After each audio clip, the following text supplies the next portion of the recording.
আসসালামু আলাইকুম, সবাইকে শুভেচ্ছা জানাচ্ছি আমি আমার আজকের ব্লগ ভিডিওটি দেখার জন্য। তো আজকের ভিডিওটি সরাসরি রান্না থেকেই শুরু করতেছি। তো এই যে এখানে আজকে রান্না করব মুরগির মাংস। তো মুরগিগুলোকে ধুয়ে রেখেছি, আর এই যে আজকে মুরগিটা রান্না করব আলু দিয়ে। তো আলুটাকেও ধুয়ে পানিতে ভিজিয়ে রেখেছি যাতে কালো না হয়ে যায়। আর এই যে এখানে হাজব্যান্ডের জন্য অল্প মশলায় সবজি রান্না করা হবে, তো সবজিগুলোকে ধুয়ে রেখেছি। তো এখন মুরগিটা রান্না করব। তো এই জন্য চুলায় একটা প্যান বসিয়ে তাতে তেল গরম করে নিয়েছি। এখন এর মধ্যে পেঁয়াজ কুচি দিয়ে দিলাম, আর পেঁয়াজটা একটু মোটা করে কেটেছি। তো পেঁয়াজটা যখন হালকা একটু ভাজা হবে তখন এর মধ্যে আমি দিয়ে দিচ্ছি 2-3টি তেজপাতা ছিঁড়ে দিয়ে দিলাম। এবার পেঁয়াজটাকে নরম করে ভেজে নিব। তো যে পর্যায়ে পেঁয়াজটা কিন্তু নরম করে ভাজা হয়ে গেছে, এখন সামান্য একটু পানি দিয়ে দিয়েছি যাতে মশলাটা পুড়ে না যায়। এখন এর মধ্যে দিয়ে দিয়েছি 2 চামচের মতো আদা রসুন বাটা, স্বাদ মতো লবণ, 1 চামচের মতো হলুদ গুঁড়া, 1 চামচের মতো মরিচ গুঁড়া, আর দিয়ে দিব এখানে ভাজা জিরা গুঁড়া। তো এবার মশলাটাকে ভালো করে কিছু সময় কষিয়ে নিব। তো এই যে মশলাটা ভালো করে কষানো হয়ে গেছে, তো মশলাটা থেকে কিন্তু তেল ছাড়তে শুরু করেছে। তো এখন এর মধ্যে আমি ধুয়ে রাখা মাংসগুলো দিয়ে দিচ্ছি। তো এখানে সবগুলো মাংস দিয়ে দিলাম। এবার মাংসটাকে ভালো করে মশলাটার সাথে কিছু সময় কষিয়ে নিতে হবে।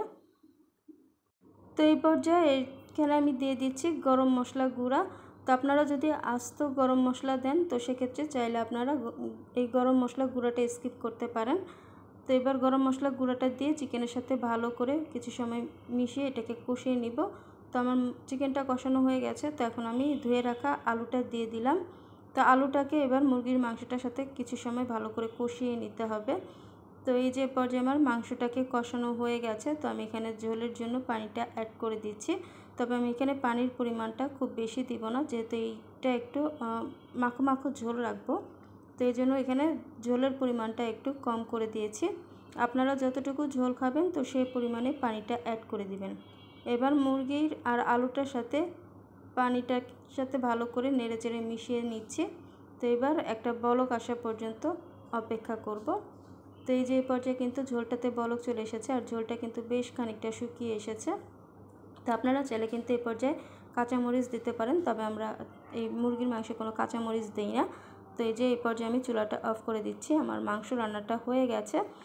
তো আমাদের রান্নাবান্না শেষ হয়ে গেছে। তো এই যে এটা হচ্ছে আলু দিয়ে মুরগির ঝোল, আর এর সাথে আমার হাজব্যান্ডের জন্য একদম অল্প মশলায় সবজি রান্না করেছি। আর এই সবজির মধ্যে কিন্তু কোনো শুকনো মরিচের গুঁড়া দিইনি, আর খুবই অল্প পরিমাণের মশলা দিয়ে এই সবজিটা করা হয়েছে।